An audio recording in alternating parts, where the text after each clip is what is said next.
This channel does not promote any violent, harmful, or illegal activities. All content provided by this channel is meant for an educational purpose only. তিলোত্তমার ছোয়ালে কামড়ে চিহ্ন কি সত্যি সত্যি ধৃত সঞ্জয়ের? নিশ্চিত হতে ফের ফরেনসিক পরীক্ষার জন্য নমুনা পাঠালো সিবিআই। এই মুহূর্তের বড় খবর, তিলোত্তমার ছোয়ালে কামড়ে চিহ্ন কি সত্যি সত্যি ধৃত সঞ্জয়ের? নিশ্চিত হতে ফের ফরেনসিক পরীক্ষার জন্য নমুনা পাঠালো সিবিআই। এ বিষয়ে আরো বিস্তারিত জানাবেন সহকর্মী সিজার রয়েছেন আমাদের সঙ্গে। সিজার, দিনে দুবার ব্যবহার করো স্টপেজ ক্রিম আর নিজেকে রাখো evergreen Keya Seth aromatherapy stoppage cream আর খুঁজে পাও নতুন আমিকে। গতকাল সিবিআই তদন্তকারী আধিকারিকরা প্রেসিডেন্সি সংশোধনাগারে যান এবং প্রায় ঘন্টা দুয়েক সেখানে কাটান। যেটা প্রাথমিকভাবে জানা যাচ্ছে, সেখানে তারা সঞ্জয় রায়ের মুখের লালা রস সংগ্রহ করেন, লালা রসের নমুনা সংগ্রহ করেন এবং তার পাশাপাশি তার দাঁতের গঠনের ছবি, দাঁতের গঠনের নমুনা সংগ্রহ করেন।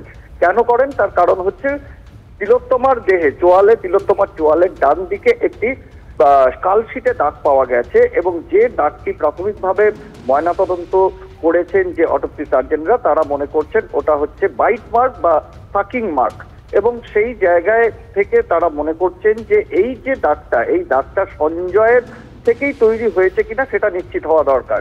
এর আগে সিএফএসএল এ কলকাতা পুলিশ যে নমুনা পাঠিয়েছিল, সেই সিএফএসএল এর ডিএনএ রিপোর্টের অংশ হিসেবে ওই পার্টটির উল্লেখ রয়েছে এবং সেখানে সেটা সঞ্জয়ের বলেই উল্লেখ করা হয়েছে, কারণ সেখানে পাওয়া লালা রসের নমুনার সঙ্গে সঞ্জয়ের লালা রসের নমুনা মিলে গেছে বলে। কিন্তু সেই রিপোর্টে আমরা এর আগেও দেখেছি ডিএনএ রিপোর্ট নিয়ে সন্তুষ্ট নয় সিবিআই, তারা সেই কারণে এইমসের চিকিৎসকদের সাহায্য নিয়েছিলেন। ঠিক একই কারণে তারা এই রিপোর্টেও সন্তুষ্ট নন এবং তারা ফের সিএফএসএল দিল্লিতে এই নমুনা পাঠাবেন এবং সেই রিপোর্ট আসার পরই তারা নিশ্চিত হবেন।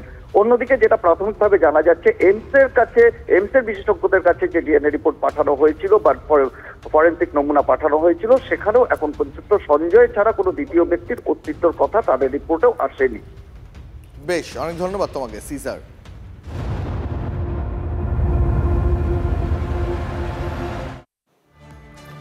এবার সন্দীপ ঘোষের পৈতৃক বাড়িতে ইডির হানা। সিবিআই এর পর চিনার পার্কের মল্লিক বাগানে সন্দীপের বাড়িতে হানা।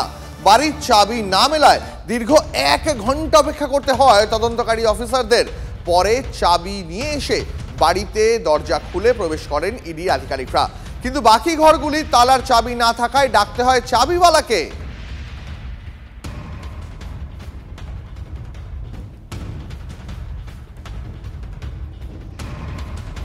कौन बोला आपको? फोन किया। क्या बोला? बोला आने के लिए आया। कौन फोन किया था? कोई तो नाम नहीं जानता। अच्छा अच्छा, आपका नाम? टिंकू कुमार।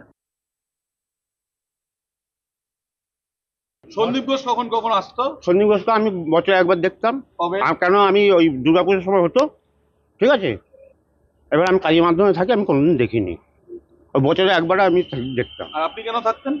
ওর বাবা মা যখন বেড়াতে যেত তখন আমি থাকতাম। কেন আপনাকে কেন থাকতে দিত? কেন? ওই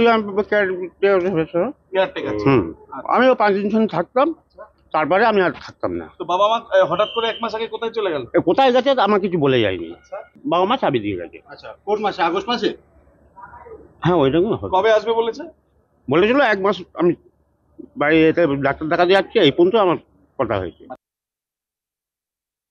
পুজোর সময় আসতেন, আর অন্যান্য সময় খুব দ্যামাকে ছিল, খুব একটা সাধারণের সাথে খুব একটা মিশতেন না। ওনার বাবাকে দেখতাম, বাবা আসতেন, আমার বাজার টাজার করতেন, বা বিশেষ কারোর সাথে, স্থানীয়র সাথে খুব একটা কথাবার্তা বলতেন না, এই আর কি।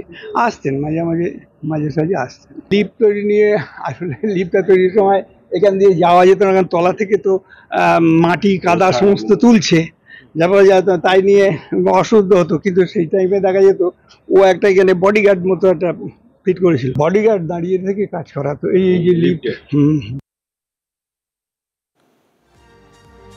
শুধুমাত্র চিনার পার্কে নয়, আজ একসঙ্গে তিন জায়গায় ইডির হানা সন্দীপের পৈতৃক বাড়ি।